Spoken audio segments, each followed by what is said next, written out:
जय श्री कृष्ण, जय श्री राधे। लोका समस्ता सुखिनो भवन्तु। लॉकडाउन सत्संग में हम बड़े भाव से श्रवण करते ही चले आ रहे हैं।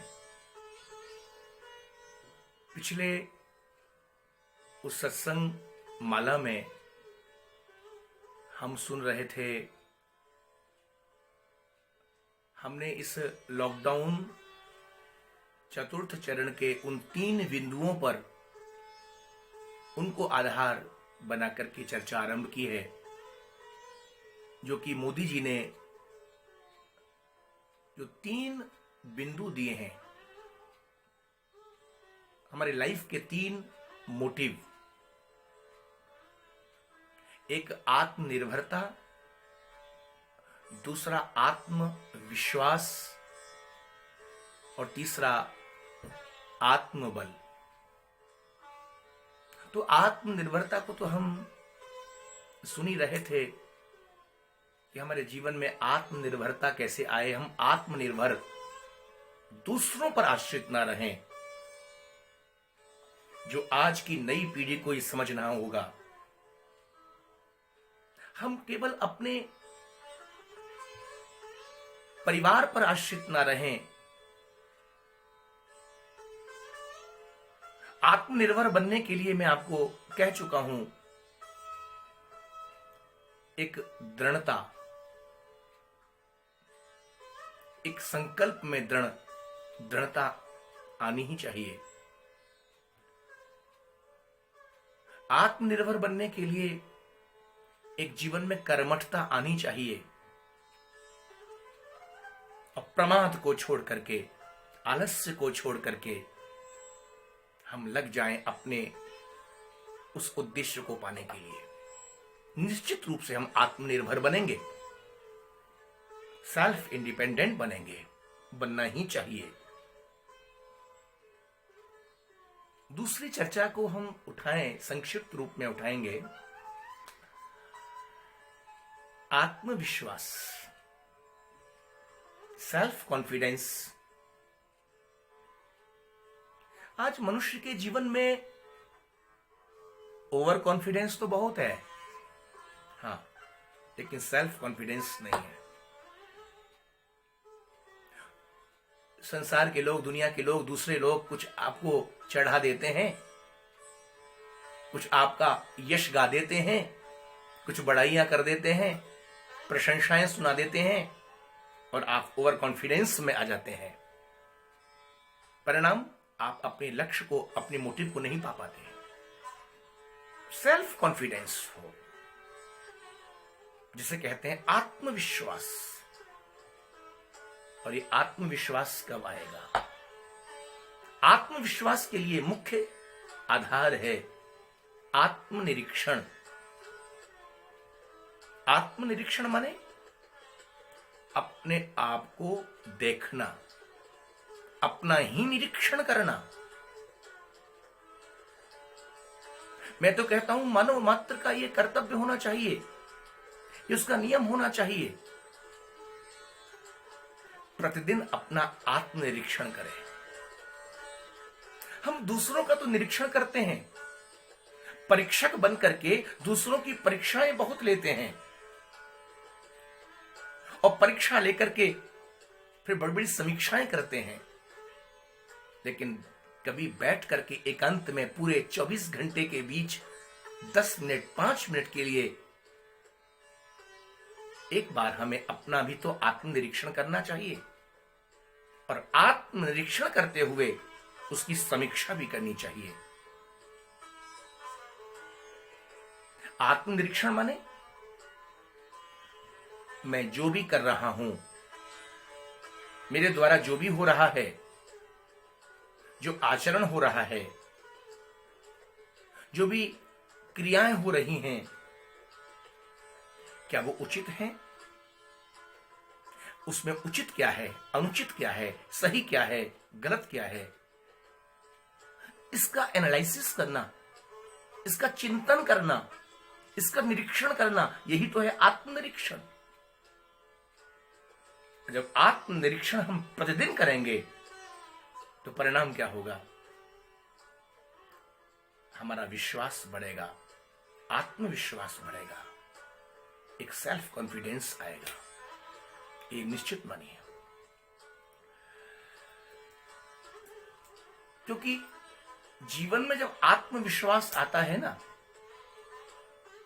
तो फिर आत्मश्लाघा भी दूर हो जाती है। आत्मश्लाघा, आत्मश्लाघा माने जो स्वयं को देख करके, स्वयं को निरीक्षण करके एक जो ग्लानि होती है, ग्लानि, वो दूर होती है।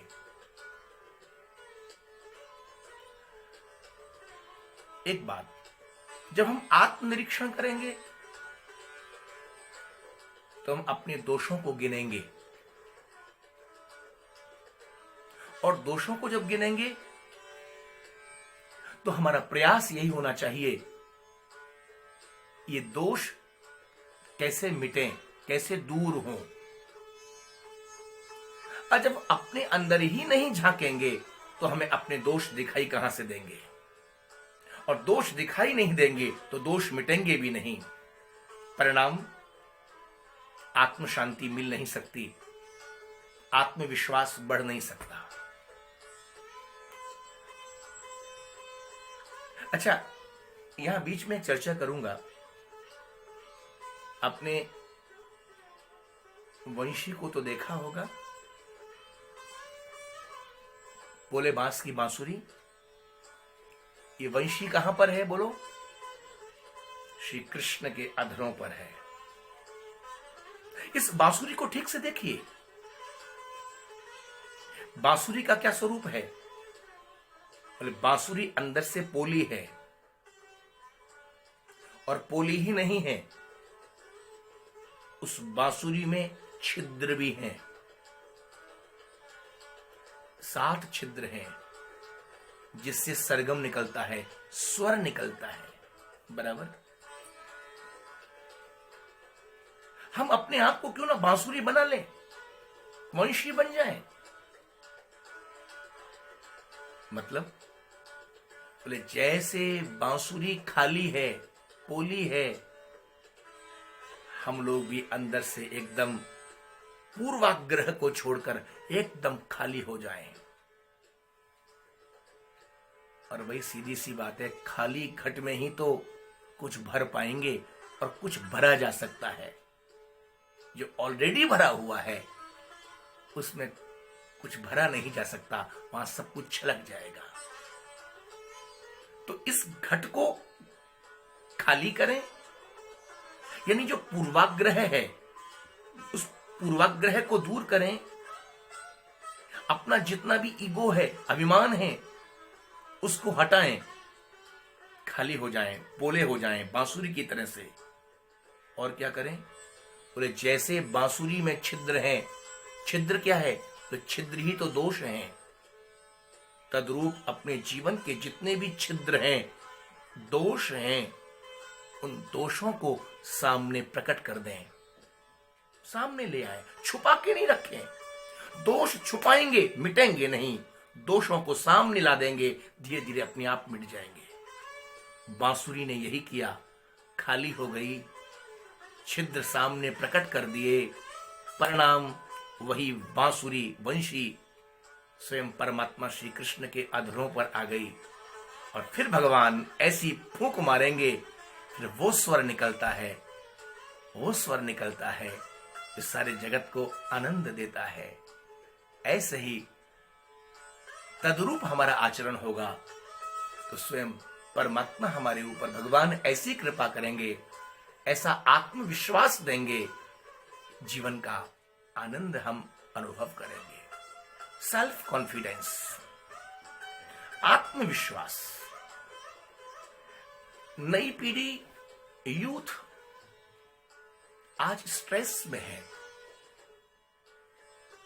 क्योंकि उसके पास ओवर कॉन्फिडेंस तो है, एक सेल्फ कॉन्फिडेंस नहीं है।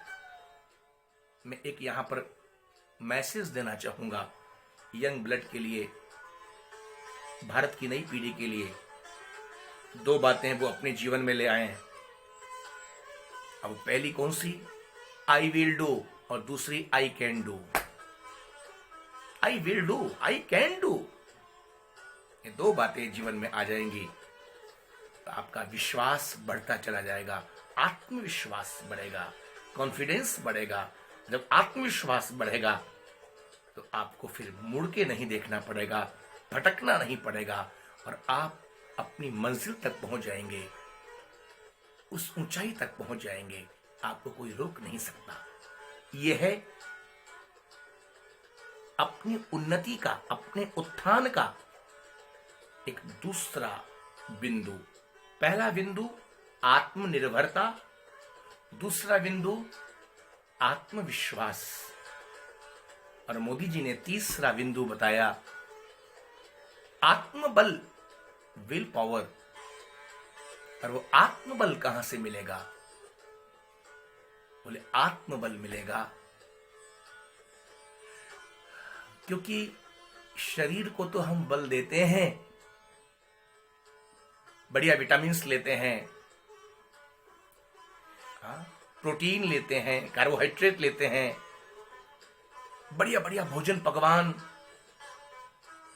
एक अच्छे पौष्टिक आहार को हम ग्रहण करके अपने शरीर को तो बल देते हैं, फिजिकल पावर को तो स्ट्रॉन्ग करते हैं और अपनी इम्यूनिटी को बढ़ाते हैं। आज यही तो हो रहा है।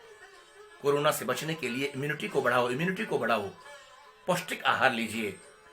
इम्यूनिटी बढ़ेगी तो कैसा भी वायरस आएगा आपको जीत मिलेगी, आप हराएंगे उसको। लेकिन यहां समझने की बात है, फिजिकल पावर को, शारीरिक शक्ति को तो आप पौष्टिक आहार लेकर के बल दे देंगे, लेकिन अंदर जो एक चेतन आत्मा है, चेतन जीव है, उसको भी तो आपको आहार देना पड़ेगा,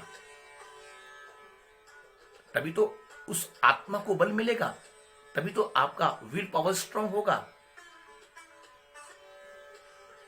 और आत्मा को बल देने का, उस चेतन जीव को बल देने का साधन क्या है? बोले बाहर के आहार को लेकर फिजिकल रूप से आपकी इम्यूनिटी सिस्टम बढ़ेगी, लेकिन जो भीतर का, अंदर का, इंटरनली जो एक सोल है, चेतन जीव है, जो एक हमारा एक कॉन्शियसनेस है, जो चेतना शक्ति है, उसको बल देने के लिए आपको केवल और केवल भगवान का भजन, उनकी आराधना, उनकी साधना, उनकी उपासना, संतों का सानिध्य, संतों का सामीप्य, ये सत्संग का आश्रय लेना ही पड़ेगा। जब हम सत्संग का आश्रय लेंगे, भगवान का आश्रय लेंगे, उपासना यानी उपासना, भगवान के सामीप्य में, साथ उनकी सन्निधि में, और उनका भजन होगा, तो आपका विल पावर स्ट्रांग होगा, आपके अंदर की इम्यूनिटी बढ़ेगी। और जब अंदर की भी इम्यूनिटी बढ़ी, बाहर की इम्यूनिटी भी बढ़ी, तो बस फिर आपको कोई रोक नहीं सकता, आपको कोई हरा नहीं सकता, आपकी जीत निश्चित है। दुनिया का कोई भी कैसा भी बायोलॉजिकल विपन आ जाए, कैसा भी वायरस आ जाए, क्योंकि आपके पास दोनों इम्यूनिटी है, बाहर वाली भी है यानी फिजिकल वाली भी है, और इंटरनली एक विल पावर भी है। आप कभी हार नहीं सकते, आपकी जीत निश्चित है। तो ये तीन बिंदु हैं। इसलिए एक श्लोक आता है, शतम विहाय भोक्तव्यम सहस्त्रम स्नानम आचरेत, लक्षम विहाय दातव्यम कोटिम त्यक्त्वा हरिम भजेत। 100 काम छोड़कर भोजन करो, 1000 काम छोड़कर स्नान करो, 1,00,000 काम छोड़ करके दान करो, 1 करोड़ काम छोड़कर भजन करो। बोले क्या मिलेगा?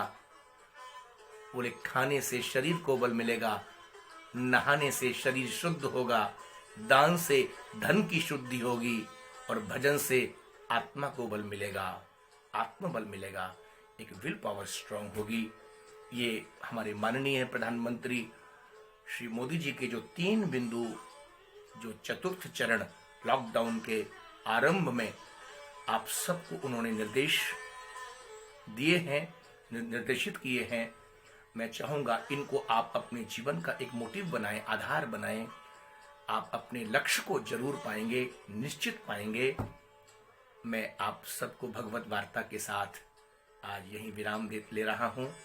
जय श्री कृष्ण, जय श्री राधे।